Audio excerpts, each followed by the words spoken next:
the latest. Thank you for your love and support. I appreciate you all. Before we dive into this deep analysis, please take a quick moment to hit that subscribe button so you never miss a breakdown on the realities shaping our world today.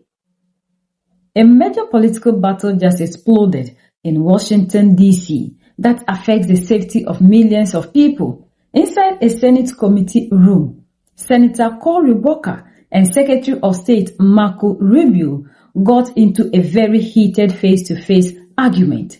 On the surface, it looked like they were just debating budgets and a recent outbreak of Ebola in the Democratic Republic of Congo. But when you look closely at what actually happened, this fight was a direct look at how major global powers handle international safety, and it shows a dangerous reality that Africa must face immediately.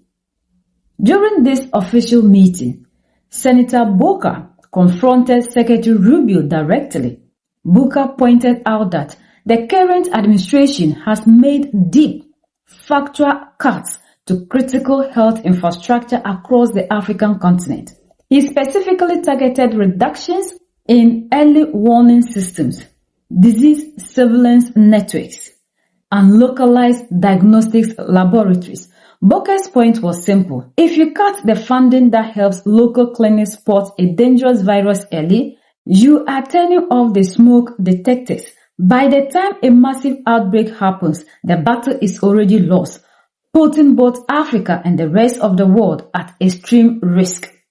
But Secretary Rubio completely rejected this accusation. Rubio argued that the old way of doing things was bloated, slow, and wasteful for the American taxpayer.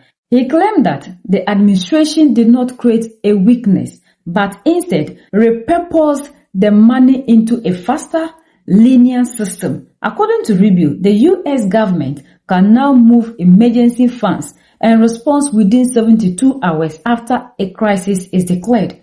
This back and forth created a complete deadlock. Booker insisted that the infrastructure has been dangerous, hollowed out, while Rubio claimed the new design makes things more efficient. When the two highest levels of superpowers foreign policy apparatus cannot even agree on the basic simple facts of their own budget, it leaves every nation relying on them navigating a highly dangerous fog. While these two politicians were arguing about numbers and metrics in that Washington room, a completely different physical reality was taking shape. At that exact moment, American logistical teams and military aircraft were already flying heavy medical equipment into Kenya. They were not sending these resources to help local hospitals, and they were not building infrastructure to save the general public in East or Central Africa. Secretary, you and I talked a lot about Africa, and I raised concerns about a lot of the cuts. We're seeing globally an increase in tuberculosis, an increase in malaria cases. We see a continued ongoing on the continent HIV crisis, and the United States has pulled back from a lot of its investments in those areas. Now with the crisis with Ebola, we see that the challenges that have been brought about as a result of our surveillance, early detection, and the like. So I'm just very concerned about what the administration's strategy is, because we're clearly seeing here that what goes on in the continent of Africa directly affects our public health as well. Well, first of all, I don't agree with that assessment. I mean, first of all, it's not about cutting back. The response here is not just how much money you spend. It's what results you're going to get. Now, let's talk about Ebola for a second. Ebola, the outbreak in Ebola was in a war-torn, isolated rural area in the DRC. That's where that began. Since that time, our response has been very quick, very rapid. Well, so you're saying you did not cut early detection, Pierce. I'm saying that whatever you're pointing to as a cut is not the reason why there was an Ebola outbreak. I'm not connecting the two. I'm simply saying. Well, you are connecting them. You said that our cuts... Senator Rubio, I'm not trying to get in an argument with you. I would really like to actually have my questions answered. So very quickly, we cut early detection when it comes to infectious diseases on the continent. Factually, this is not an opinion. We made those cuts. We cut early warning systems on the continent. It had nothing to do with the Ebola outbreak. So I don't need to tell you, Secretary Rubio, that we're living in a place where an infectious disease crisis anywhere is a threat to public health everywhere. The United States has made major reductions in these areas that have put us more at risk.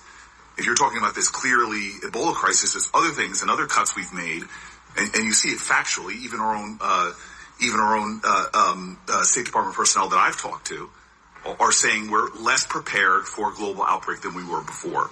And my worry is, specifically in a budget hearing, is this budget makes even deeper cuts into the kind of things that could prevent the next outbreak, or, as we've seen unfortunately with COVID, have us more prepared. Yeah, I don't agree with that assessment. I don't know who told you that at the State Department. So just let's move on. My time is limited. I know, but that's an important question. I don't want to eat up your time, but I need to answer that because I just don't agree with that. Mr. Secretary, you can't even agree on the facts. You know, the problem with Ebola is about the war which is ongoing in the eastern part of Congo, caused by Rwanda. So people are living in areas that are not sanitized, and also people are living poorly in the dead areas. They are fleeing the war and they are getting in difficulties because of the war that is going on Nigeria, where many were very concerned about violence against Christians. We are now actively in counterterrorism cooperation with the Nigerian government and Nigerian security forces, including a joint operation a couple weeks ago that took out the number 2 leader of global ISIS operating from inside of the country, and that continues. All right. I'm going to allow you to respond. I'm setting this up because it looks unseemly that essentially you are taking Venezuelan oil money and sending it through a network of campaign donors, corrupt politicians, lobbyists, and we can't get any documentation on that. We don't have any receipts. So the question is anyone from the administration, directly or indirectly, benefiting from the contracts being doled out in Venezuela?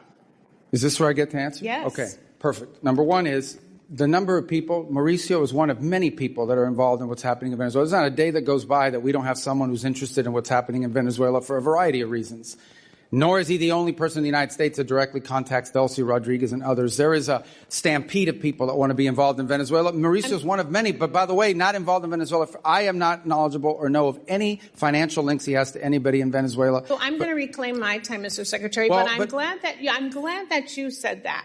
Because you have said these things, you have shared these talking points before. They're not talking points, they're the truth. But it is hard to take your word for it when this is the most corrupt administration in American history. Well, we're talking pardons for sale. We're talking about no-bid contracts to those on Trump's family and friends plan. We're talking about a $1.8 billion slush fund.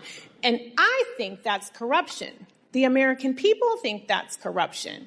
They want to know if you think that's corruption. Okay. Number two, this goes right to the point of transparency. You're absolutely wrong about the way the money flows. It's pretty straightforward, and I'll share. So I'm going to have to reclaim my time again because the what question kind of process is this? They get to ask questions and you don't get to answer? It's my time. The question about corruption is really time? important. So why am I here if I don't get to answer your questions or your defamatory statements? I'm reclaiming my time, Mr. Chair. But I want to reclaim. Do I get time? Because you make these defamatory statements and no one can talk here. If you can't call out corruption in this country, then how can you call it out in another Well, I can't say anything because you won't let me speak. Question. It is about credibility and your credibility meter is on empty right now. Oil. These guys just get to talk and I don't get to answer? Who determines the barrels of oil that get sold? How many of them? But you won't let me answer your question. I have an answer for your question. Where is it going? I get it. They have to you. use their time for me to answer your question. The onus is on you to prove that there is no corruption happening. Well, how do that I prove is it if your you don't let me talk? responsibility as the Secretary of State. And you know what? Normally we would have access to that data. That's the transparency. You just don't know where to look. But you're not showing us any receipt. Well, then show us. Do you commit to coming back here with whoever the person is who is monitoring the sales of the oil? Bring them before this committee. Show the receipts. My time? Have the documentation. You don't have this time yet. I am talking about your credibility and evidence, not your talking points, because talking points are never a replacement for transparency. I agree, but that's what you're saying. You're saying talking points without an answer. We are 5 months into this and no audits. Zero visibility into the contracts that are awarded. 100%. Unfortunately, Representative's time has expired. Representative Salazar is recognized. Yes. And giving contracts with no transparency is exactly the reason why you shut down USAID. So practice what you preach. I yield my time. She gets the They were constructing a highly secured private quarantine facilities This facility has one explicit exclusive rule. It is meant only for American citizens, diplomats, and personnel who might get exposed to the virus while working in the region. The action tells you everything you need to know about the real strategy. While the public face of the government debates whether to fund basic health care for the region, the actual machinery of state power moves quickly to build a private shield just for its own people. The old idea of cooperative global health security is fracturing. Western powers are shifting away from trying to stabilize global systems and are moving towards an insular defensive strategy. Build a private fort, protect your own workers, and leave the surrounding population to manage the crisis on their own. We must analyze the danger of Secretary Rubio's defense. He proudly stated that a 72-hour response time is a definition of a modern, efficient system. But in the reality of biology and fast-moving viruses, a strategy that only activates after an outbreak explodes is a total failure disguised as efficiency. A fast 72-hour tactical response is very useful if your goal is to evacuate foreign personnel or lock down a secure private facility, but it is completely useless for stopping a virus from tearing through a local community. If the permanent day-to-day surveillance system, the founded patient zero, will go completely unnoticed, weeks will pass before anyone realizes a crisis has started. By the time the 72-hour emergency fund is triggered in Washington, the virus has already broken free. They claim that you can do more with less money by replacing permanent local infrastructure with a rapid response team is a trap. It saves money on the federal balance sheet in America, but it leaves local African populations completely vulnerable to the exponential spread of disease. It proves that depending on a foreign power means your basic biological safety is treated as a temporal variable that can be changed or deleted whenever a new political party takes power across the ocean. The fundamental mistake running through this entire Washington strategy is the belief that a country can isolate itself from global chaos by building walls and private isolation ports. Modern politicians love to project the idea that wealth and advanced logistics can keep them completely safe from external crises. But biology does not care about national borders, political ideologies, or immigration laws. A virus does not look at a host passport before infecting them. We live in a deeply connected world where travel and trade move instantly. An infection that starts in a remote rural village in Central Africa can travel to a market town, reach a major city, and board an international flight in a matter of hours. This is why building an elite high-tech isolation center in the middle of a struggling region is a massive contradiction. If the surrounding health environment fails because basic tools were cut, the resulting biological wave will eventually grow large enough to overwhelm wall or private containment shield. This systematic dependency is a direct result of a political model that has been tolerated for far too long. Africa is a continent of immense wealth, exporting vast amounts of oil, gold, diamonds, and critical minerals every single day. This extraction creates massive profits for global corporations and local political elites. Yet, the governing systems have systematically failed to invest that wealth back into permanent public infrastructure. For decades, leadership has tolerated weak health ministries and the brain drain of its best scientists because they assume the international community will always act as a permanent safety net. The Boca-Rubio clash proves that this safety net is officially disappearing as Western nations turn inward to focus on their own domestic anxieties. To survive in this shifting global order, where every nation is fending for itself, African states must completely abandon the illusion of foreign assistance. They must build a completely independent, sovereign health defense system. This cannot be done through minor policy update or by asking for better foreign aid. It requires a radical mandatory relocation of the continent's own wealth. First, African nations must pass uncompromising laws that direct a fixed, non-negotiable percentage of all mining, oil and gas revenue straight into a sovereign biosecurity and public infrastructure fund. This money must be used to build a network of ultra-modern, high-consequence laboratories across the continent. These labs must be fully owned and operated by African scientists, equipped to handle advanced genomic sequencing and pathogen tracking without needing external or foreign oversight. Funding for frontline epidemiological squads must become a permanent domestic budget item that can never be affected by foreign political shifts. Second, Africa must rapidly build its own independent medical, manufacturing and pharmaceutical complex. Importing the vast majority of vaccines and medicines is an existential threat. In a global crisis, manufacturing countries will always freeze supply chains to protect their own citizens first, leaving non-producing nations completely exposed. Regional economic blocs must work together to build specialized industrial zones, some dedicated to mass-producing advanced diagnostic tests and others to foundational medications.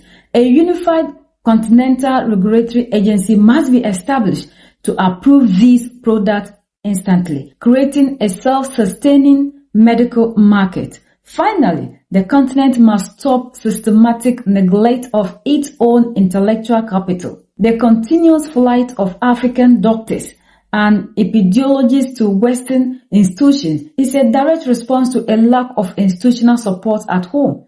African governments must internally create well-funded research centers with competitive compensation to retain this talent. And that is exactly what we are seeing in Mali, Niger, and Burkina Faso. Because, like the saying goes, a borrowed garment can never keep you warm. We are the only ones that can set ourselves free. United we stand, divided we fall. And united we keep standing forever and ever. The greatest enemy of the African is mental slavery. So let's decolonize ourselves from mental slavery. Let's keep sharing to educate our brothers and sisters. Together we'll make Africa great for ourselves and the next generations that are going to come. So that's the latest around the world and in the United States of America.